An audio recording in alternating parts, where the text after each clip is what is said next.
soldiers. We were documenting Tamil Tiger abuses. When we were writing reports about how they were extorting money from people in places like Canada, the UK, and the Netherlands. And then when the conflict started in 2008 again, we were accused by the government of being on the side of the Tamils, and we were basically accused of being Tamil Tigers ourselves, or acting in the interests of the Tamil Tigers and the LTT. And of course, none of that was true. We work around the world on the same basis, the same principles. We were simply documenting human rights abuses where they occurred. So, just to reinforce it, we have no political opinions and we take no sides in conflicts or politics.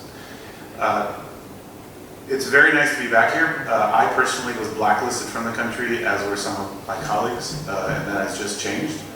It changed after we met with the foreign minister in New York 2 times this year, and at the last meeting in September, he invited us to come to Sri Lanka. We accepted the invitation, and we're here just a few weeks later. And on this visit, we've met the Prime Minister for a lengthy meeting. We've met the Foreign Minister for a lengthy meeting. We met the Justice Minister. We met the Defense Secretary. We met the Minister for National Unity, and we met some diplomats at the ambassador level and other people in civil society. And of course, for us, meeting our friends in civil society is probably the most important part of this trip, because we've only been able to meet you outside Sri Lanka for many years, and usually 1 by 1 or 2 by 2. And it was very nice to be able to meet everybody as a group. The other night we had a very nice dinner. We were able to interact as we should be able to in a democracy. This is a return to normalcy. This is the way it should be in any country that considers itself to be a democracy. And the most positive thing that we've all felt on this trip is that our friends in civil society and in the media are saying that things are really, really different. Of course, we've been hearing this from the outside, but it's another thing to sit here with you and have people smile and tell us that they feel like the culture of fear is almost entirely gone, if not entirely gone.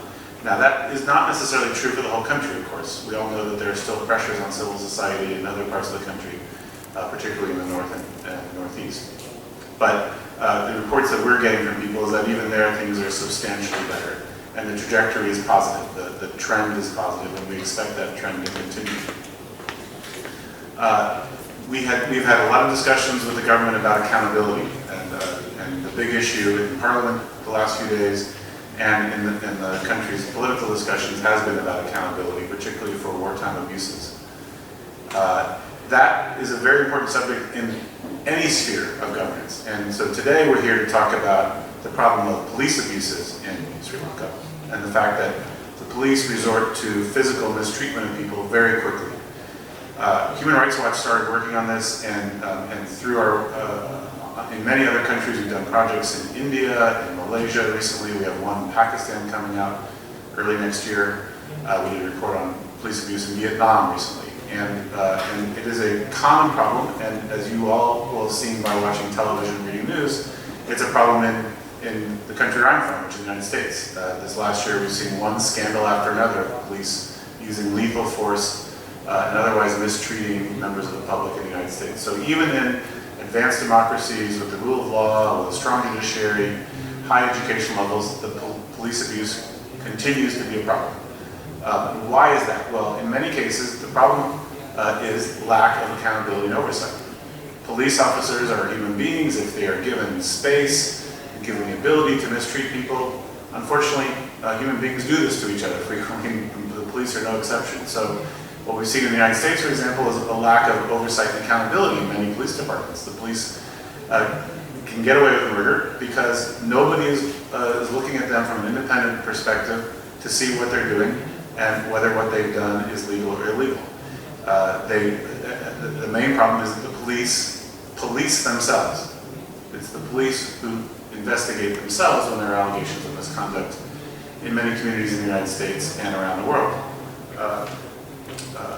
So we have taken all the knowledge and experiences we've had in other countries and brought this to our research here in Sri Lanka, where we discovered some very, very disturbing cases and trends. I'm going to let my colleagues speak about the details of those because they were certainly our partners in producing this report.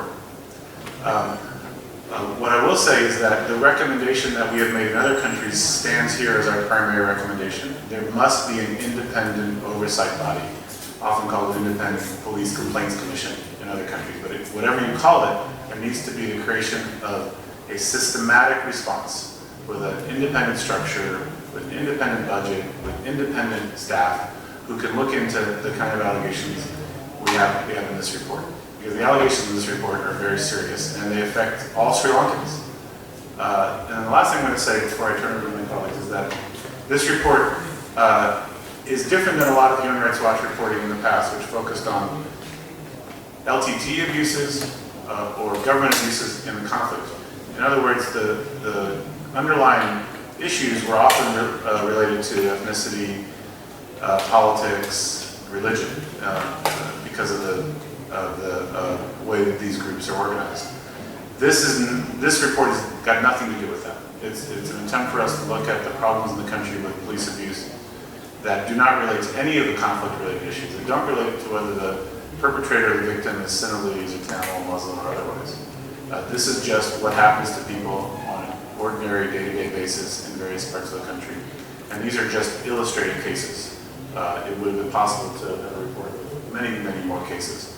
But these cases are meant to illustrate a larger trend and provoke a discussion that could lead to some policy changes that would reduce this problem.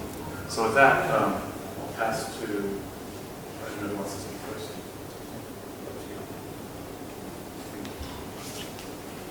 Thank you, Brad.